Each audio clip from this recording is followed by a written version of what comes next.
membuktikan kebenaran. Pakaian yang menutupi aurat, itu yang dimaksud. Tu dia amari ayat khudhu zinatakum 'inda kulli masjid. Seperti mana zina asal maknanya ialah perhiasan.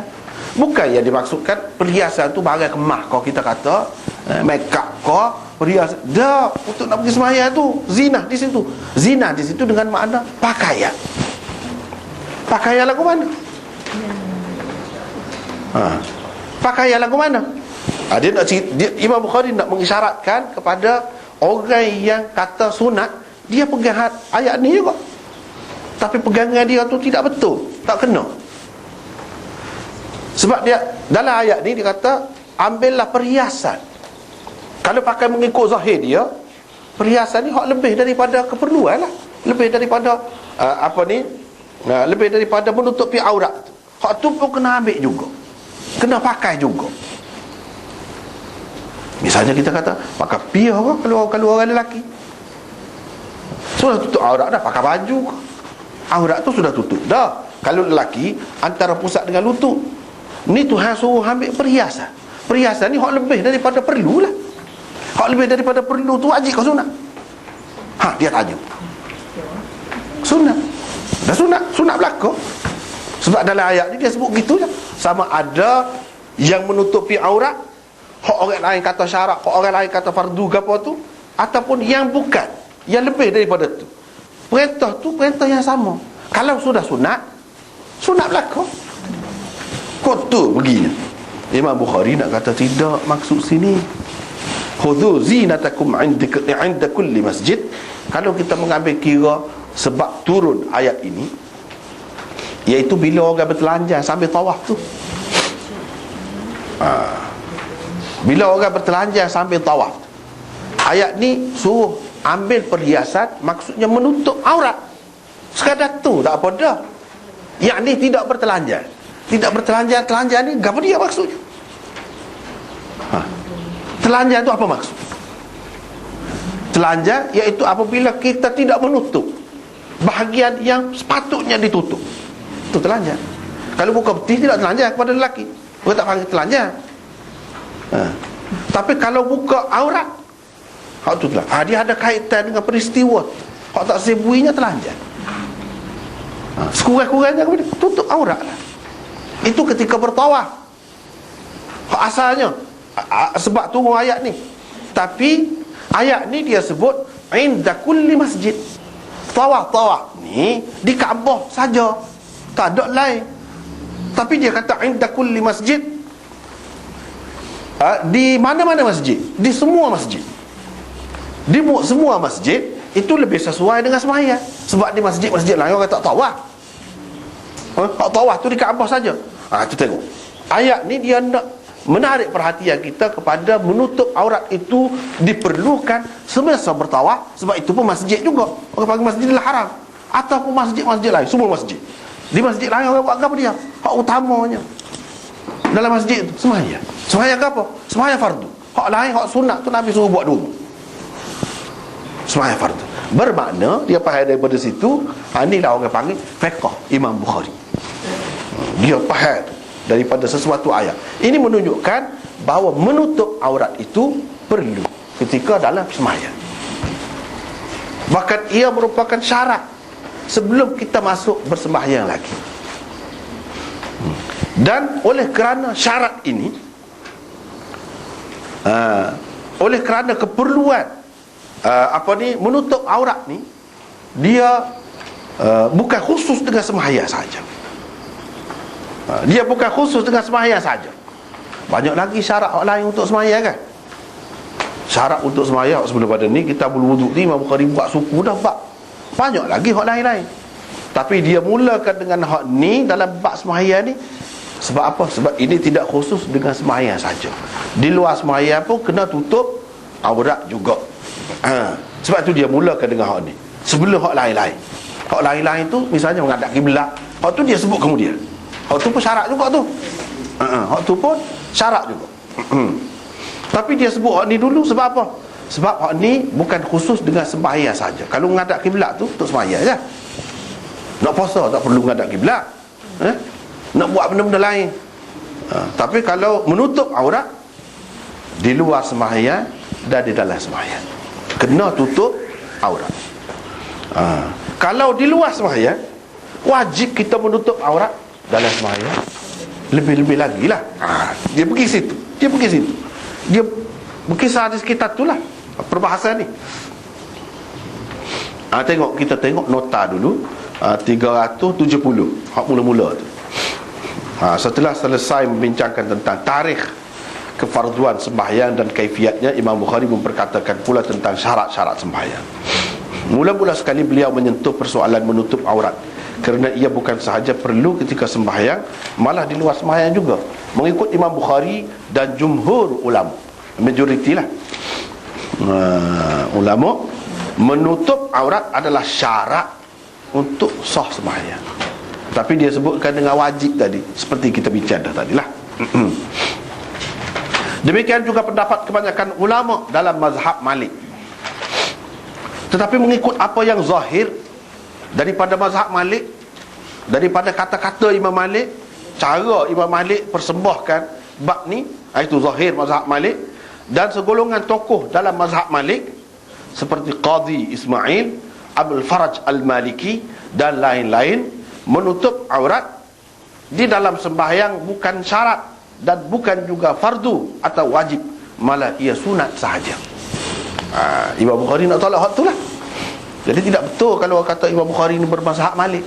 Banyak tempat dia tidak sesuai dengan hak Malik, bahkan dia tolak hak Malik. Tetapi kena ingat ni, kita sebut ni sebahagian, bukan semua orang ulama dalam mazhab Malik dah. Kebanyakannya serupa dengan orang lain jugalah. Dari segi wajib ke apa tu tutup tu. Tapi ni ada beberapa kalangan, dan apa yang zahir daripada mazhab Malik tidak. Daripada sinilah setengah orang ya, dia nak bawa kepada fahaman tak payah tutup aurat ni, dia pegang benda-benda lagu ni lah. Padahal hak ni hak dalam mazhab Malik pun dia berkenaan dengan sembahyang ni, bukan di luar sembahyang. Di luar sembahyang serupa je dia nya, kena tutup aurat belakang, lelaki ke perempuan ke serupa je. Ni masalah dalam sembahyang. Dalam sembahyang. Tapi Imam Bukhari tak setujulah dengan itu. Bukan sunat, wajib.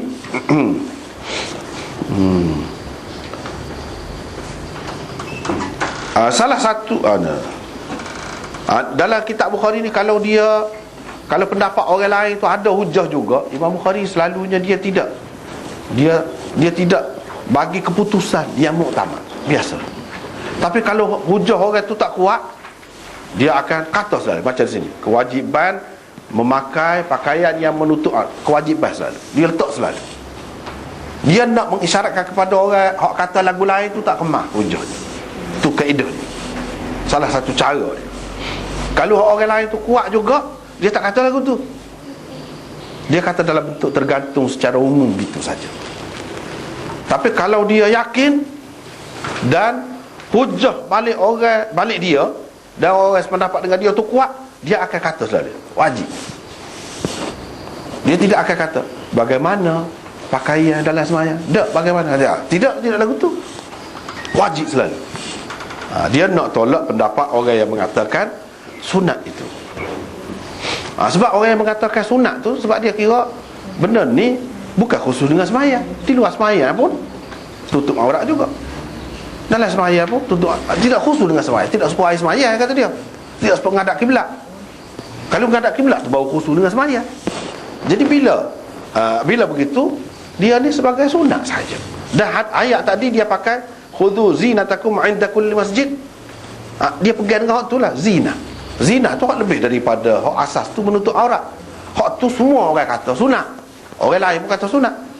Dia kata tak ada beza, hak asas tu pun sunat juga. Situlah dia.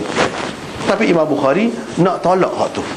Cara dia nak tolak tu sebab tadilah, sesuatu ayat Quran itu kita kena nak faham dia tu, kita kena tengok latar belakang dia, kena tengok banyak perkara hak lain lagi. Di sini kita nampak ijtihad Imam Bukhari tidak sesuai, tidak setuju dengan pendapat orang yang mengatakan sunat itu.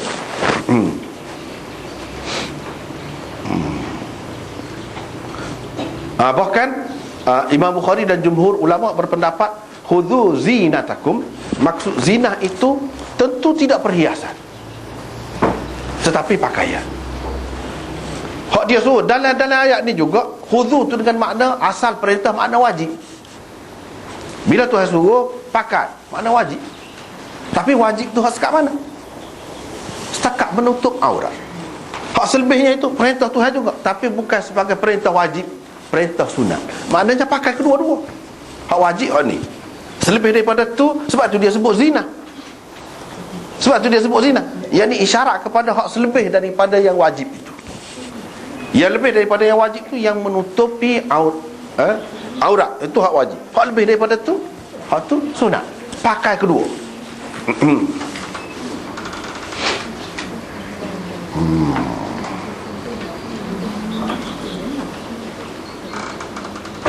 Lepas tu dia marilah dalil-dalil. Antaranya firman Allah SWT ni. Kalau kita kata sunat saja, ni kita kena tengok ni, ada qarinah, dia panggil qarinah, ada bukti-bukti yang menunjukkan bahawa perintah di sini sekadar menutup aurat tu wajib, sebab dia sebut masjid.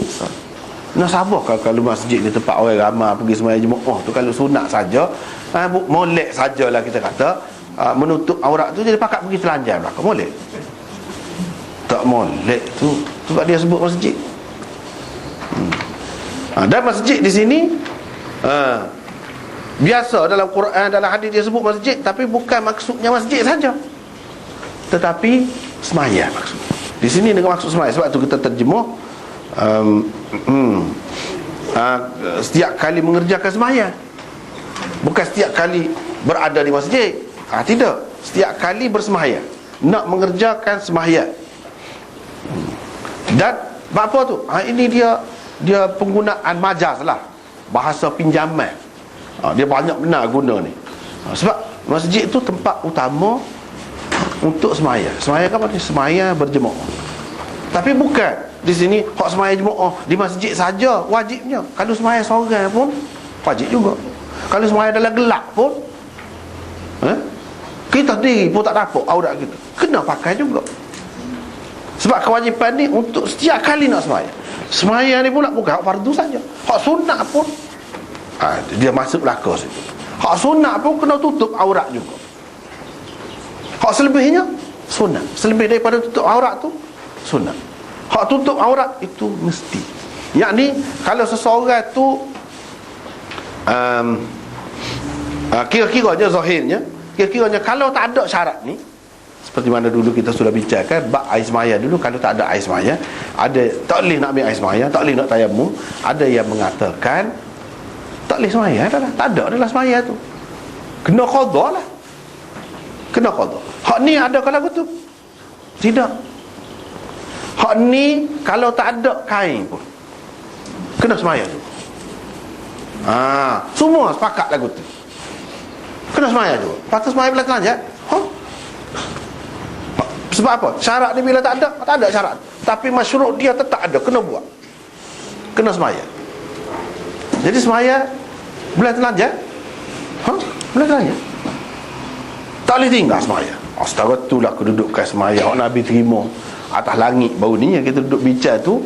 Ini kedudukan semaya tu setara mana? Tengok setara ni, sehingga kalau seseorang tu tak ada pakaian pun, padahal pakaian itu syarat, pakaian itu sesuatu yang wajib, tak ada hak tu pun kena lah. Tidak supaya semaya. Ada khilaf di sana. Ada khilaf seperti yang kita sudah bincang dah dulu panjang dah. Hak ni tak kena semaya. Cuma semaya tu lah ke mana? Bila berdiri kau bila duduk? Ada beberapa pendapat lah. Ada beberapa pendapat. Ada yang kata kena berdiri. Berdiri tu lebih baik. Sebab apa? Dengan berdiri kita boleh buat rukun semaya tu, boleh rokok, boleh sujud, boleh berlaku dengan sempurna. Tak sempurna di satu tempat saja, terdedah aurat. Tetapi kita dapat menyempurnakan yang lain. Pendapat yang kedua, ni ada yang kata yang kedua dia lebih baik, ada yang kata yang pertama lebih baik. Ada khilaf lah situ, tak apa dah nak pakat mana-mana pun. Yang kedua dia kata semaya sambil duduk, dan cubalah menutup aurat aurat besar orang panggil, ataupun aurat mughallazah.